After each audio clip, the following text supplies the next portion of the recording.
Fuir l'universel paganisme. Suite au désarroi d'une femme au cœur noble, bassesse, ordure, souillure, impureté, pouvoir effréné, orgueil, ambition, jalousie, corruption, mensonge, trahison, calomnie et autres vindictes déplorables. Ces mots, que nous ne connaissons que trop, sont le lot commun de notre quotidien et se comptent aujourd'hui dans des proportions qui auraient horrifié nos aïeuls et qui pourtant n'indignent plus nos contemporains résignés. Ainsi, à ceux dont l'instinct vital, le sens du bien et l'amour du vrai sont encore présents même faiblement, à ceux qui désirent connaître un peu de vraie paix et de sérénité dans une vie toujours subie,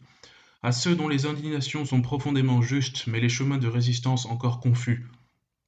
à ceux dont l'esprit longtemps engourdi se réveille soudainement de leur hédonisme écœurant, à ceux qui ont été jeunes et qui ne l'étant plus physiquement souhaitent le redevenir moralement,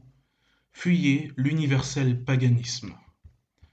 À ceux qui refusent d'admettre que la grande pesanteur du monde est la seule réalité possible, mais qui ignorent tout des sources spirituelles réelles de la grâce, de la légèreté et de la vraie liberté. À ceux qui veulent vivre et aimer dès aujourd'hui en vérité et ne plus rêver de ces beaux jours toujours espérés qui n'arriveront jamais.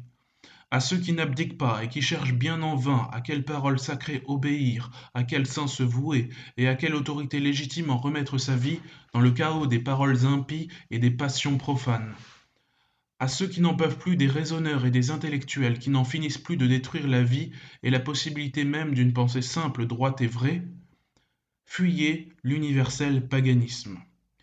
À ceux qui veulent encore entendre nos clochers et ne pas voir les églises de France rasées ou profanées, à ceux qui sont abîmés, aux alcooliques, aux toxicomanes, aux criminels, aux divorcés, aux luxurieux, aux avortés, aux genres douteux, aux prisonniers, à ceux qui veulent seulement se sentir respirer et s'entendre penser, et pour qui les conditions élémentaires d'une vie calme et recueillie sont bafouées, à ceux qui ne veulent pas entendre parler de l'enfer, car leurs vies en sont déjà atteintes, à ceux qui n'ont plus d'autre désir que de déserter, fuyez l'universel paganisme. Qui n'a jamais, dans l'obscure mais héroïque besogne quotidienne, senti le poids de chaînes qu'il n'a jamais choisies? Qui n'a pas vu ses idéaux généreux brisés sur le sol rocailleux d'un monde artificiel et faux, privé de sagesse, de lumière et de sainteté? Qui d'entre vous n'a pas désiré écouter la marche profonde de l'univers et la route chancelante des étoiles, mais en a toujours été depuis de trop longues années amèrement privé? Ainsi donc, nous appelons instamment chacun d'entre ceux qui se reconnaîtront dans ces constats amers mais réels à fuir de toute leur force l'universel paganisme qui dégoûte les âmes et ruine les forces physiques, nerveuses et morales de notre peuple. Gens de France, aujourd'hui si largement dispersés et divisés par les puissances du péché, revenez à l'unité de la foi en revenant à vos autels trahis par de trop longues décennies de compromis. Gens de France, au cœur brave et méritant, revenez au calvaire que vos ancêtres ont dressé, que vos grands-parents ont aimé et que vos parents ont abandonné, afin que le christianisme ne soit plus seulement le parfum d'une très vieille nostalgie fanée. Gens de France, peuple si aimable et doué d'une longue tradition de mœurs et de courtoisie, revenez peupler les bancs d'églises déserts de vos campagnes, car un peuple sans mémoire, un peuple sans racines, un peuple sans fierté est un peuple mort et non plus un peuple fidèle au seul Sauveur le troisième jour ressuscité. Gens de France, nous savons bien que nous avons été volés et pillés dans notre culture, dans notre religion, dans notre piété et notre identité, et nous en sommes pour une part coupables. Mais tout n'est pas perdu. Le Sacré-Cœur de Jésus contient en lui les infinis trésors de grâce et les possibles avenirs de toutes les espérances réalistes, de toutes les saintes hardiesses et de toutes les initiatives de reconstruction, car l'espérance chrétienne n'est pas fondée sur des conjectures terrestres toujours incertaines, mais sur la grande, éternelle et infinie charité de Dieu pour les hommes, si bien que le désespoir ne saurait jamais être permis.